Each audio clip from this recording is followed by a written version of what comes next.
Saudações, caros amigos e amigas. Bem-vindos ao Lean na Prática Podcast. E vamos lá para o primeiro episódio de 2026. Hoje é sábado, 21 de fevereiro, e eu quero começar agradecendo a sua audiência, porque esse podcast está tendo um crescimento orgânico, gradual, apesar de eu não poder fazer muitos episódios com muita frequência. Talvez muitos de vocês já saibam que nós decidimos voltar ao Brasil em meados desse ano. Então, além das nossas ocupações normais, nós ainda temos um montão de ações para conseguirmos fazer a mudança para o Brasil como planejado. É claro que isso tem afetado a minha habilidade de fazer podcasts com uma certa frequência, pelo menos com a frequência que eu gostaria de fazer.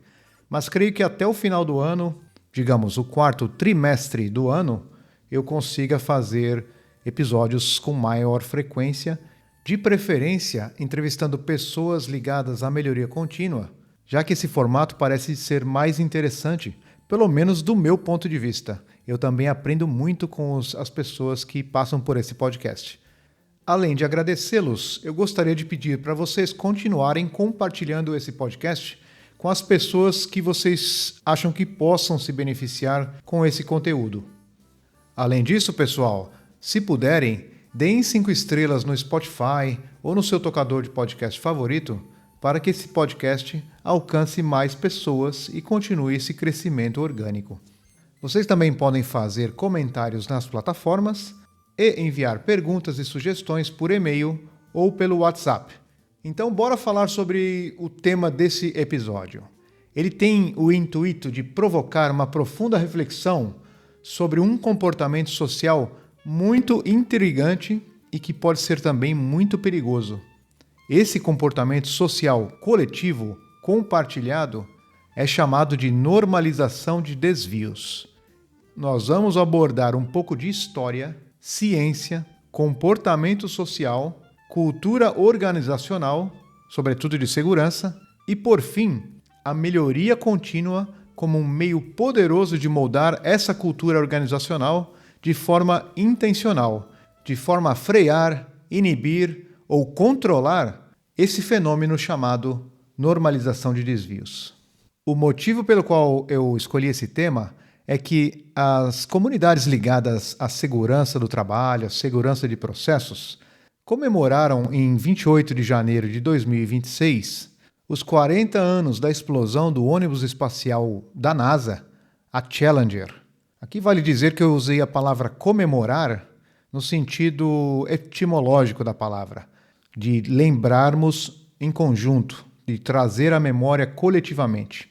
Apenas um aviso, onde quer que você escute esse episódio, seja dirigindo, limpando a casa ou fazendo uma caminhada, uma corrida, cuidado para não se distrair, pois você precisará fazer uso da sua memória ou então da sua imaginação para visualizar o que será relatado.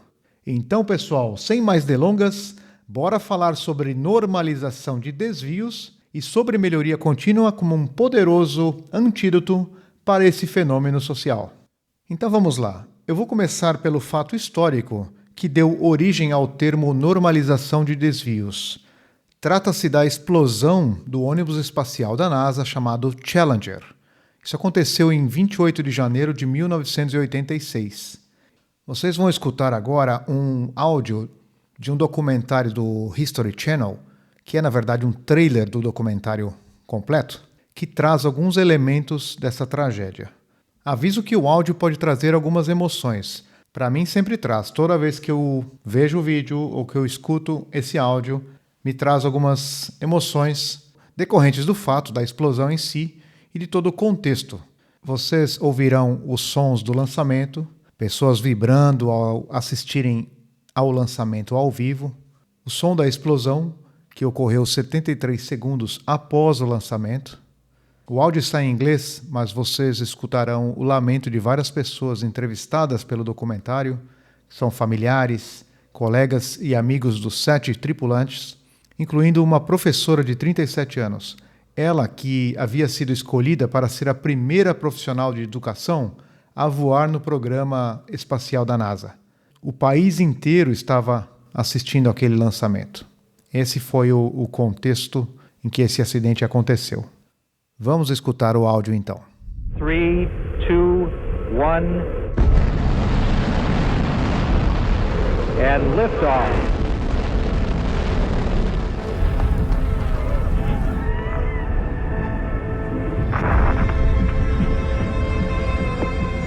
My God. There's been an explosion. We were all just staring in that kind of shock and bewilderment. This is not standard. This is not something that is planned, of course. You stiffen up and become numb with fear. What is happening? We just lost the crew. That was the most difficult thing for me. These were people that were very close to me that were killed. NASA had never expected this, and we're not prepared to deal with what ended up to be the loss of 7 astronauts and a national tragedy. This whole accident may well have been my fault. We came so close to stopping it, and we didn't.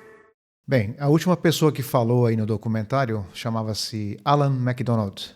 Ele teve um papel fundamental na história. Ele diz algo assim, numa tradução livre, abre aspas, esse acidente pode até ter sido minha culpa. Chegamos tão perto de impedi-lo, mas não o fizemos. Fecha aspas. Eu contarei mais sobre essa história no decorrer do episódio, mas recomendo a vocês que assistam ao documentário do History Channel ou outros documentários disponíveis no YouTube. Os links para alguns desses vídeos estão na descrição do episódio.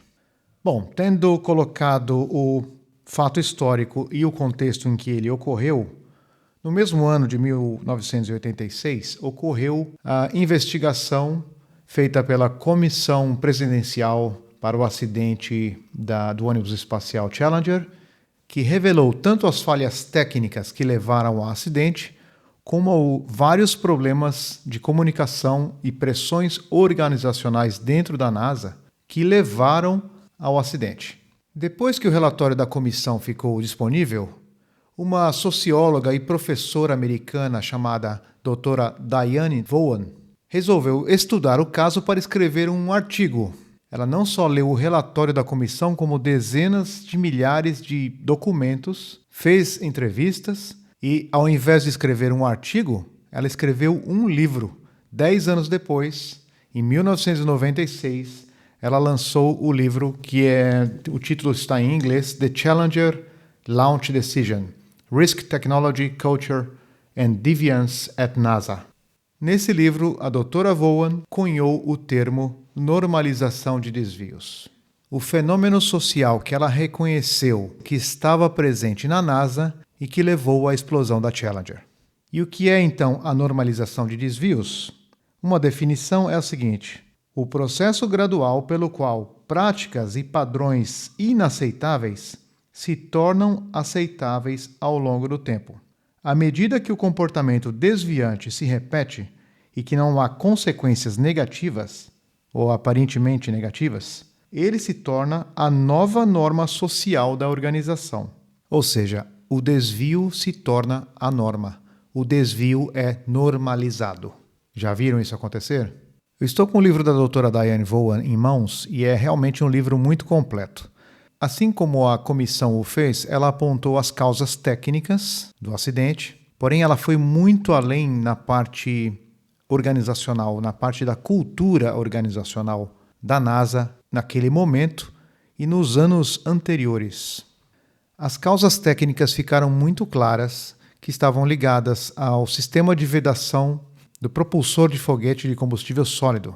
Esse sistema de vedação era composto de 2 anéis de vedação para evitar que o combustível sólido saísse daquele compartimento. Acontece que os engenheiros da empresa contratada pela NASA para fazer o design do propulsor de foguete, eles descobriram que os anéis de vedação se fragilizavam quando a temperatura externa, temperatura ambiente, era muito baixa. Através das observações que eles fizeram devido aos lançamentos anteriores da Challenger, eles determinaram que a Challenger não poderia ser lançada se a temperatura fosse menor que 53 graus Fahrenheit, aproximadamente 11 graus Celsius. Mas no dia 28 de janeiro de 86, a temperatura era de 28 graus Fahrenheit ou menos 2 graus Celsius. Ou seja, uma temperatura menor do que aquela estabelecida como limite pelos engenheiros, o time do Alan MacDonald. Bom, nesse contexto, havia uma forte pressão da NASA para fazer o lançamento da Challenger. Pressão essa que vinha também de fora da NASA. Havia uma expectativa, havia uma pressão política e social para que aquele lançamento ocorresse. Acontece que os engenheiros da empresa contratada pela NASA, a Morton Thiokol, alertaram a NASA que era muito perigoso fazer o lançamento da Challenger em condições de temperatura baixa, como era o caso naquele dia. O próprio Alan MacDonald se recusou a assinar qualquer documento que autorizasse a NASA a fazer o lançamento. Mas daí veio a pressão política e a alta direção da empresa Morton Thiokol resolveu autorizar a NASA a fazer o lançamento, contornando ou anulando a decisão dos engenheiros. E assim o fez. Ele assinou o documento e a NASA prosseguiu com o lançamento. O que aconteceu depois é história. Essa última decisão foi somente, vamos dizer, um efeito ou um sintoma da cultura organizacional da NASA e da empresa contratada naquela situação, naquele tempo. Já haviam sinais de normalização de desvios há muito tempo na NASA, assim como apontou a doutora Vaughan em seu livro. Existiam problemas recorrentes nos anéis de vedação que já haviam sido observados nos voos anteriores. Ao invés de tratar isso como um risco crítico, a NASA passou a considerar o defeito como aceitável, porque nada catastrófico havia acontecido ainda. Esse hábito de aceitar anomalias como coisas normais reduziu a sensibilidade da organização ao risco real. Haviam pressões para cumprir cronogramas e metas políticas, pressões que levaram a decisões que priorizavam prazos em detrimento da segurança. Havia também uma cultura de evitar conflitos e de dar más notícias. Engenheiros que levantavam preocupações eram frequentemente ignorados ou pressionados. Isso foi gerando uma cultura de se evitar conflitos e de trazer más notícias.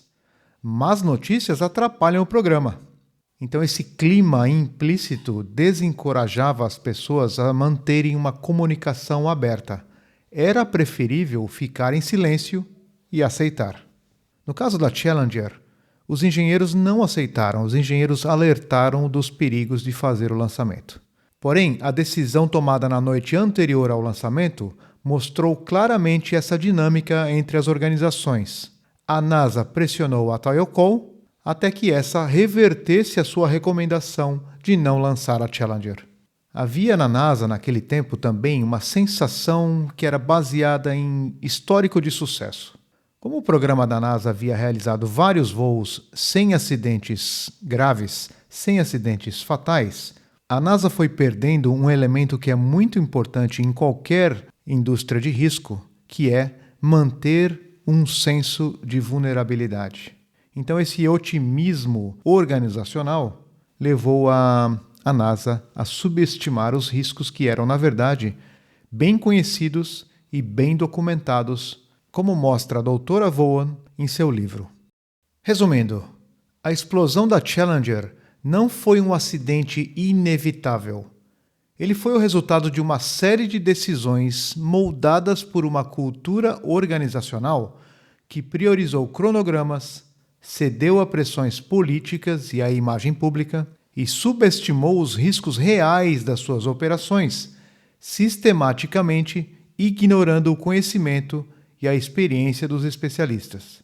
O principal elemento que ajudou a deteriorar a cultura organizacional de segurança da NASA foi justamente a normalização de desvios.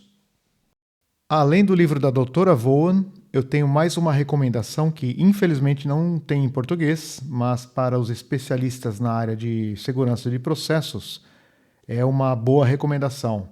O livro chama-se Recognizing Catastrophic Incident Warning Signs in the Process Industries. É um livro do CCPS, Center of Chemical Process Safety, que traz muitos exemplos de como se reconhecer a normalização de desvios e o que fazer para combatê-la. Isso vai ajudar organizações a fortalecer a sua cultura de segurança, particularmente na segurança de processos.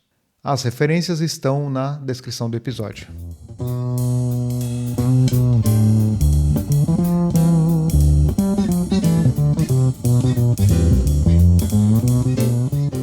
Normalização de desvios. Mas desvios em relação ao quê? Nós podemos pensar em desvios em relação a muitas coisas, mas aqui nós vamos nos restringir a desvios em relação a padrões, normas, procedimentos, práticas e coisas do gênero que são estabelecidas. E o que são esses padrões e normas? Eu vou trazer uma frase que eu escutei num podcast de uma pessoa chamada Billy Ray Taylor. Eu já falei disso aqui num episódio que eu fiz com Adner Lorenzini. Ele falou o seguinte, abre aspas, acho que o meu maior desafio como líder foi quando eu abri mão dos meus padrões. Aí ele continua, o que você aceitar, esse é o padrão. Se você lidera pessoas, não é o que você escreve em um documento que importa. Não é aquele procedimento, não é a norma, não é o padrão que importa. É o que você demonstra em suas ações e o que você aceita. O que você aceitar será o padrão. Fecha aspas. Semelhante a esse conceito que o Billy Ray Taylor quis transmitir ali no podcast, eu me lembro de um lema de um treinamento de um programa de segurança comportamental que era um lema que era repetido muitas vezes. E era assim, o máximo desempenho em segurança que eu posso esperar da minha equipe é igual ao mínimo que eu estabeleço e mantenho. Ou seja, eu não posso esperar que a minha equipe tenha um desempenho maior do que aquele mínimo que eu estabeleço e mantenho. E o que é o que eu estabeleço e mantenho? Esse é o meu padrão.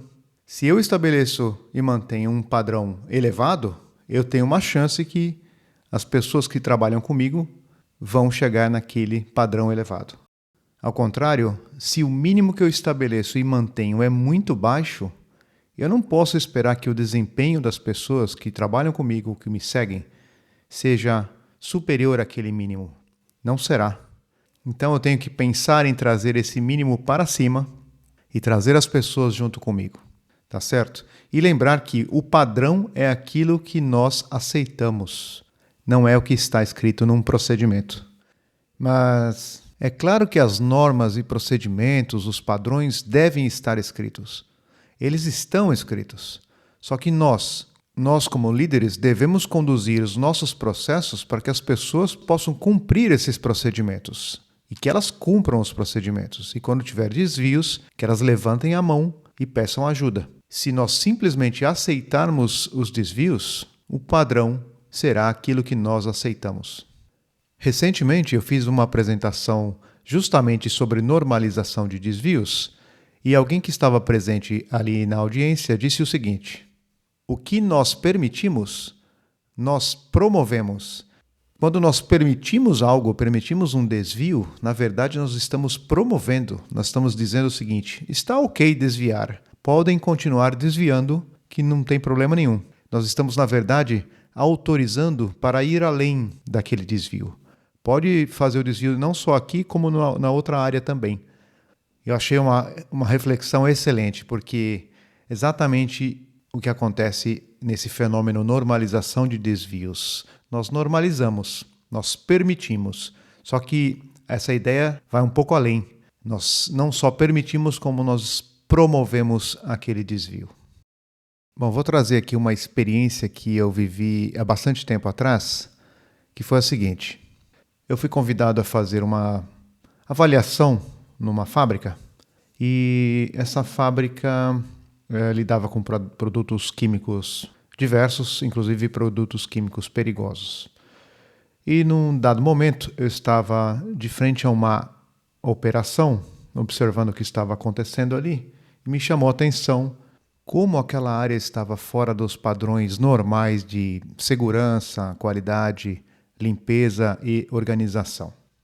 Bom, aquela área era o seguinte, era uma área de invase de um produto químico perigoso e tinha uma balança grande, uma balança, vamos dizer, de 1,5 m por 1,5 m, para colocar o pallet com tambores em cima ou um container. E em cima tinha as tubulações com mangueiras para conseguir fazer a transferência do material para dentro dessas embalagens. Em volta dessa área, tudo estava bastante sujo, com bastante sinais de espirros e vazamentos desses produtos. O chão estava bem sujo, em alguns locais até escorregadio. Havia ferramentas para todo lado, havia tambores abertos com diversas coisas jogadas dentro. Como a balança ficava acima do solo, uns 30 centímetros, havia também um pallet para o operador subir no pallet e conseguir manipular o equipamento. Havia também equipamento de proteção individual bastante contaminado, sujo. Parecia que estava sujo, contaminado do próprio produto químico que era manipulado ali. E havia também bloqueio ao extintor de incêndio, equipamento de emergência que não pode estar nunca bloqueado. Tinha também um cabo de fazer aterramento, cabo terra, que estava nas mesmas condições, sujo, danificado, e parecia que fazia um tempo que precisava de uma manutenção. Haviam diversos outros pequenos desvios também. Enfim, pedi para chamar o dono da área e perguntar o que ele via ali. E aí, no final da conversa, ele entendeu que precisava melhorar bastante aquela área. Ele disse também que ele tinha muitas coisas para fazer, que não dava tempo de ver tudo e tal, mas que ia tomar conta daquela área. Passado mais ou menos um mês, um pouco mais talvez, esse mesmo líder mandou uma foto da área para mim e a área estava irreconhecível. Eles tinham feito uma melhoria gigante. Eles limparam tudo, pintaram as paredes, limparam o chão, tiraram as coisas inúteis que estavam em volta daquela área.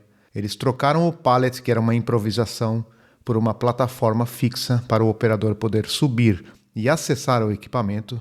Eles desbloquearam o equipamento de emergência e fizeram uma identificação visual sensacional que dá para ver de longe onde o extintor de incêndio estava. Enfim, eles fizeram uma revolução. Foi, assim, uma força-tarefa bem legal.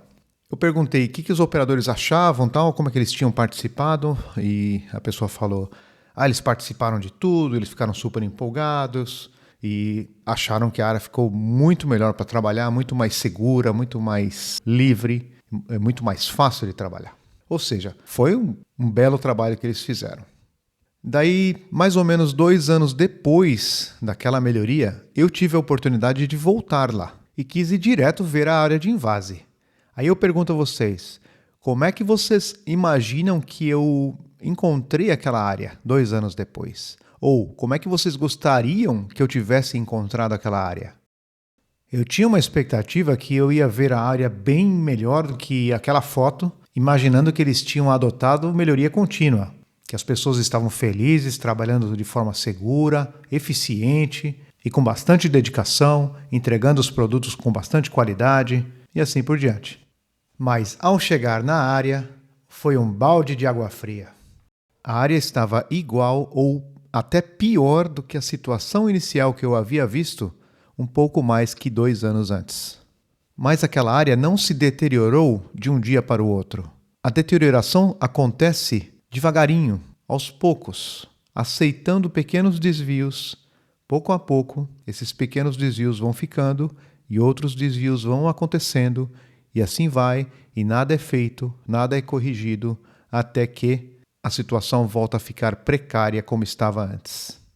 Esse fenômeno é a normalização de desvios. Ele é tão certo quanto a gravidade. É a entropia. Esse fenômeno vai acontecer, ele está sempre ali. E eu, como um praticante de melhoria contínua, não posso pensar em outra coisa melhor do que a própria melhoria contínua como antídoto para a normalização de desvios. Imagine que a gente tem uma situação semelhante a essa da área de invase. Fizemos uma melhoria e estamos ali naquele momento, celebrando a melhoria. Dali em diante, existem 2 caminhos para o futuro. O primeiro caminho é o caminho da melhoria contínua. O segundo caminho é o caminho da normalização de desvios. Não existe um terceiro caminho. Ou você escolhe um caminho, ou você escolhe o outro. Se nós escolhemos o caminho da melhoria contínua, o que nós devemos fazer para combater a normalização de desvios? Existem alguns comportamentos da liderança que eu gostaria de citar aqui, sem entrar muito em detalhes, porque cada um desses comportamentos daria um episódio por si só. Mas que é importante a gente saber, é importante nós conhecermos. Então vamos lá. Para adotar a melhoria contínua, aquele caminho preferencial, os líderes têm que mudar os seus comportamentos. O primeiro que me vem à cabeça é adotar o trabalho padrão do líder. O líder deve ter rotinas diárias claras. O líder deve manter o foco nas pessoas e nos processos, não somente nos resultados. Fazer uso da gestão visual com intensidade, tornando as métricas de desempenho e também fazer os desvios ficarem visíveis. Fazer os ciclos de verificação, revisão frequente dos seus padrões, identificação de desvios e adotar ações corretivas. Desenvolver o time, desenvolver a equipe. O líder tem que estar junto, fazendo coaching de um modo estruturado, dando suporte para o crescimento das competências das pessoas. Os líderes devem estar no Gemba, observando não somente os desvios, mas por que eles acontecem, dando suporte à resolução de problemas, junto com o pessoal. Os líderes devem também ir ao Gemba para verificar as condições de segurança e o comportamento de segurança, sempre com abordagem respeitosa, com cuidado, construindo confiança. Mais um comportamento importante da liderança é reconhecer e recompensar a disciplina operacional. E recompensar aqui não significa dar nada em troca. É simplesmente destacar publicamente que a sua equipe está seguindo os padrões, está resolvendo desvios, está mantendo a estabilidade operacional. É um feedback que é melhor se for dado imediatamente, reforçando aquele comportamento positivo no momento certo e mostrando que o líder está atento ao processo, está atento às pessoas. Enfim, já temos alguns episódios que tratam do estilo de liderança voltado a construir melhoria contínua. Por exemplo, o episódio sobre a caminhada Gemba, ele traz muitos insights sobre os comportamentos da liderança e também tem um episódio especificamente para falar sobre liderança centrada nas pessoas. Confira lá se você ainda não escutou.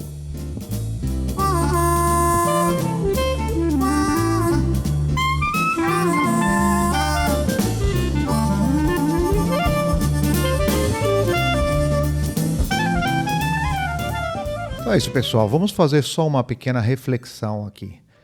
Qual é o caminho que nós queremos adotar? O caminho da melhoria contínua ou o caminho da normalização de desvios? A resposta parece ser óbvia, não é mesmo? Uma coisa é certa, se nós não adotarmos o caminho da melhoria contínua, nós adotaremos automaticamente o caminho da normalização de desvios.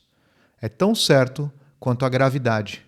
É a entropia que existe e nós temos que respeitar. Esse fenômeno existe. Ele está lá. Ele está sempre a desafiar os nossos processos, as nossas áreas, os nossos equipamentos, as nossas pessoas. Ao adotarmos o caminho da normalização de desvios, nós estamos condenando as nossas áreas, equipamentos e processos a uma deterioração, à sua degradação, colocando assim as pessoas em risco. O caso da Challenger foi um desastre, foi uma catástrofe, um evento de grande magnitude. Porém, os elementos da normalização de desvios estavam lá. O Alan MacDonald não pôde fazer muito porque não tinha mais como combater aquela cultura enraizada de normalização de desvios. É realmente muito triste que ele tenha carregado esse peso por tanto tempo, mesmo que ele tenha tomado a decisão correta de não autorizar o lançamento. Ninguém quer passar por uma situação dessas, não é verdade? Nós podemos aprender com o caso da Challenger e devemos fazer uma reflexão sobre os desafios e situações que nós enfrentamos no dia a dia. Quais são os sinais de normalização de desvios que observamos no dia a dia e como podemos combater esse fenômeno? Bem, o primeiro passo é estar ciente que ele existe. E esse episódio teve o objetivo de trazer essa consciência sobre a normalização de desvios, um tema um pouco pesado, mas muito importante para quem quer estabelecer uma cultura de melhoria contínua forte, sólida e duradoura. Se você que está escutando esse episódio chegou até aqui e tem algum caso de combate à normalização de desvios que você gostaria de compartilhar, por favor, entre em contato. Ficaria muito feliz em fazer um novo episódio com casos práticos para que as pessoas possam se beneficiar das suas experiências. Bem, pessoal, esse episódio do Lean na Prática Podcast fica por aqui. Nos encontramos nos próximos episódios. Um forte abraço e até mais!